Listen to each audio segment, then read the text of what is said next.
Здравствуйте, дорогие друзья! Сегодня 12 ноября, и вы смотрите информационно-аналитическую авторскую программу «Арена событий». Программу для тех, кто хочет знать события в лицо. С вами Владимир Сенюшкин. Есть такие темы, которым СМИ всегда уделяют особое внимание. Одна из таких тем – государственные закупки. Уж столько было в этой сфере до последнего времени захватывающих сюжетов, хоть отбавляй. Я сказал, этого не будет. Я принял решение, ликвидировал все функции заказчика со всех министерств. И сконцентрировал в одном органе, который создал Государственный комитет по заказу. И все чиновники, которые во всех министерствах работали, сегодня не занимаются размещением госзаказов, они не имеют сегодня соблазна, имеют отношение, чтобы где-то что-то выгоды искать. Не получится. Свою работу Государственный комитет начал с формирования нормативно-правовой базы, а с января 2012 года приступил к полной централизации системы закупок, процесс создания которой завершился к ноябрю 2013 года. Преимущества внедрения централизованной системы управления закупками обозначились сразу. Это и единое информационное пространство, единый порядок планирования и осуществления закупок, мониторинг и анализ закупок, типизация закупочной документации, ну и, конечно, сокращение количества правонарушений. Теперь эта система переносится и на муниципальный уровень. Как продвигается эта работа? С этого вопроса началась моя беседа с председателем Государственного комитета Республики Саха-Якутия по регулированию контрактной системы в сфере закупок Александром Поповым и общественным деятелем, блогером, индивидуальным предпринимателем Алексеем Басылаевым. В конце прошлого года на Совете по противодействию коррупции при главе было отмечено, что в связи с созданием уполномоченного органа наведен порядок в сфере госзакупок. И было отмечено также, что есть ряд нарушений у наших муниципальных коллег. В соответствии с этим глава нам поручил в 2015 году начать оказывать помощь нашим муниципальным коллегам, для чего нами, как пилотный проект, были выбраны 6 улусов, в основном арктические улусы, где по понятным причинам, как отсутствие или медленная скорость интернета, там, нехватка специалистов. Но мы выбрали арктический ряд улусов. И мы в этом году начали с того, что заключили с ними соглашения соответствующие, в основном направленные на методологическую помощь. В конце года отчитаемся перед главой по проделанной работе, внесем свои предложения. И уже с 2016 года, скорее всего, будем заключать соответствующие соглашения со всеми улусами.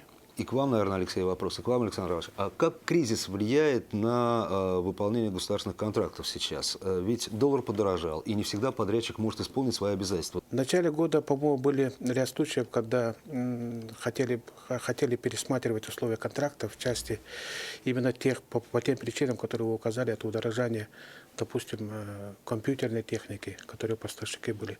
Но, к сожалению, закон эти условия не воспринимал, да, и потому контракты заключены, они должны были быть исполнены в том виде, в котором они заключены. Поэтому таких массовых отказов от исполнения контрактов у нас не было, не зафиксировано.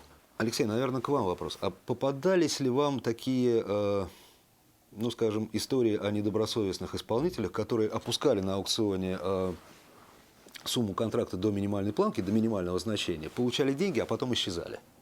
В интернет-пространстве я частенько слышу такие жалобы от разных в разных комментариях и так далее, что такие случаи бывают. Да, на самом деле не секрет, такие недобросовестные поставщики, подрядчики, они есть, но по ним имеется ряд механизмов, прописанных в законе, антидемпинговые меры. Вот с лета буквально этого года вступила в силу по ремонту, капитального ремонта, не только капитального, по ремонту уже требуется опыт, который заказ выше 10 миллионов. Все должно происходить в электронном виде. Для этого электронные закупки и нужны. Но, как Александр Иванович сказал, сейчас, да, вы сказали, что существует пока ряд всевозможных проблем, да, которые стоят на пути внедрения вот этой системы. И здесь я вот думаю, роль общественности и интернет-сообщества именно в том, чтобы находить вот эти какие-то, скажем так, проблемные места, которые можно ликвидировать с помощью изменений законодательства, совершенствования системы и так далее. Какая работа ведется Госкомитетом в плане поддержки малого и среднего бизнеса, малого и среднего предпринимательства? На самом деле в законе прописаны нормы, которые обязательны для всех заказчиков. Это не менее 15% от совокупного годового объема закупок должно быть направлено именно для субъектов малого и среднего предпринимательства. За неисполнение этой нормы грозит административный штраф. Система у нас, я рассказывал, региональная, которая имеет ряд функциональных особенностей, которые сразу фиксируют. Заказчик учел эту квоту не менее 15% или не учел. Поэтому мы в обязательном порядке при согласовании планов графиков эти моменты учитываем. Главное, открытость, доступность обеспечиваем. Это региональная система, система веб-маркет закупок, это регулирование малых закупок до 100 тысяч, до 400 тысяч. Мы систему буквально внедрили в сентябре. Это как дополнительный модуль региональной системе. И к нашей радости вот этот продукт, он уже начинает пользоваться нашими предпринимателями, заключается ряд, уже больше 100 контрактов, заявок. И надеемся, что он заработает в полную силу в начале 2016 года. А какая отрасль в республике является лидером по госзакупкам? Основная масса закупок заказчиков у нас является Министерство здравоохранения, его центральная районная больница, его структурное подведомственное учреждение. Может быть, назовете тот ценовой коридор, в котором наблюдается максимально жесткая борьба среди потенциальных подрядчиков? У нас рекорд был при размещении заказа на поставку для новорожденных. И там участвовало порядка 37 участников было в одном лоте. А вот недавно, буквально на той неделе, по ремонту, капитальному ремонту суммой 30 миллионов подали заявки 21 участник. То есть интерес уже повышается. Если у нас в 2012 году среднее количество участников было 1,6, в этом году по итогам 9 мы достигли уже уровня 2,3 участника в среднем на один лот. На ваш взгляд, возможно ли было бы внести какие-то уточнения в 44-й ФЗ? Я помню, когда этот закон только появился, мнение общественности было, что это вообще там смерть России, все, конец всем пришел, и вообще все рухнет, и страна развалится. Вот, ну, такие были возгласы. Это сколько лет назад уже было, прошло? Да, 2014 года. Но в то же время можно сравнить, вот я предпринимателем работал еще в те годы, еще до 44-го закона. Тогда вообще атмосфера такая была в плане коррупции, что даже не суйся. Вот. В то министерство даже не ходи, потому что там уже все между своими поделено. И, в общем, вот такая атмосфера была. Совершенно вот тотальной какой-то коррупции и невозможности чего-то получить. Сейчас любой молодой предприниматель, который только что открыл ООО, может спокойно участвовать в конкурсах, спокойно вести предпринимательскую деятельность. Уже даже такой мысли нет, что надо куда-то идти, кому-то платить, что-то такое. Если он достойно выполняет вот те услуги, которые он должен выполнять или там производит, да, то он может надеяться на получение государственных денег. Да? Конечно, споров очень много было. Думали, слишком государство начинает наводить жесточайший контроль в сфере закупок. Ну, видимо, оно было обусловлено чем-то, да, ну, понимаем, что, видимо, были какие-то ряд причин, чтобы законодатель решил усовершенствовать этот закон. Это нормальная нормотворческая деятельность, которая приходит и развивается, совершенствуется по ходу. Давайте вспомним все-таки последние резонансные выявления в плане государственных закупок. Да, я вот сейчас подумал, что вот недавний скандал, наверное, все знают, закупок автомобилей Toyota Land Cruiser Prado для нужд Ильтумена.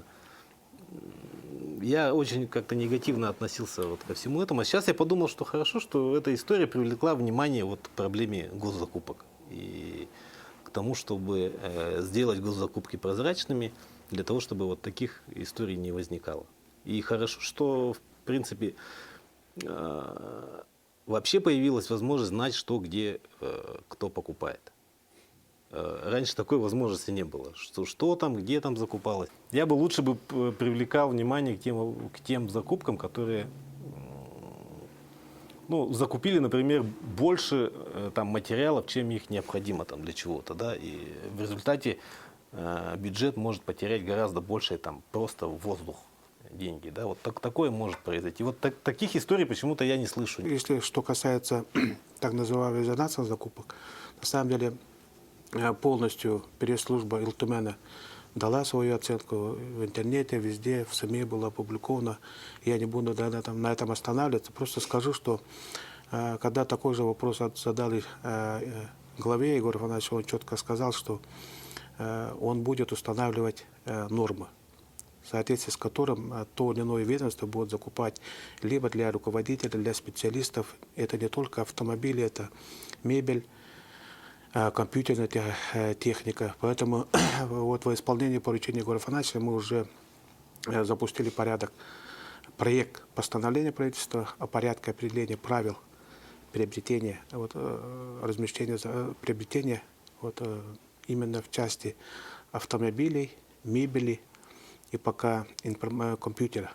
Да, я просто хотел бы добавить, что если будет какой-то общественный орган, да, или общественная палата, или чтобы вот эти какие-то всегда, когда какая-то система работает, могут быть какие-то сбои, недочеты, еще что-то, чтобы эти вот жалобы не были пустыми выкриками в интернете, чтобы они оформлялись какие-то соответствующие документы. И в рамках этого, я думаю, еще предстоит большая работа по привлечению общественников и разработке каких-то механизмов общественного контроля за закупками. И в этом году мы приняли постановление Соответствующей Республики об общественных обсуждениях. Есть у нас соответствующие законы республиканские, и мы теперь приняли порядок, в соответствии с которым закупки более 50 миллионов рублей, они подлежат общественному обсуждению, это с 2016 года.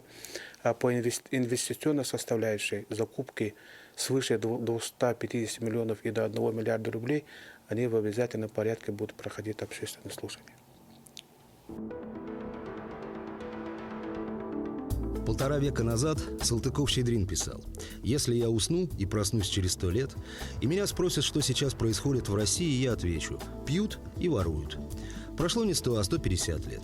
И, к счастью, в последнее время и с алкоголем, но об этом поговорим как-нибудь в другой раз, и с коррупцией кое-что изменилось в лучшую сторону. Что ж, с созданием в 2011 году Государственного комитета Республики Саха-Якутия по регулированию контрактной системы в сфере закупок значительно меньше стало фееричных случаев освоения, да и присвоения бюджетных средств. А сегодняшний выпуск «Арены событий» завершен. В следующий понедельник, 16 ноября, в прямом эфире поговорим о доступности дошкольного образования в республике. И, как всегда, по понедельникам вы также сможете принять участие в этой беседе. «Арена событий» – программа для тех, кто хочет знать события в лицо. До свидания.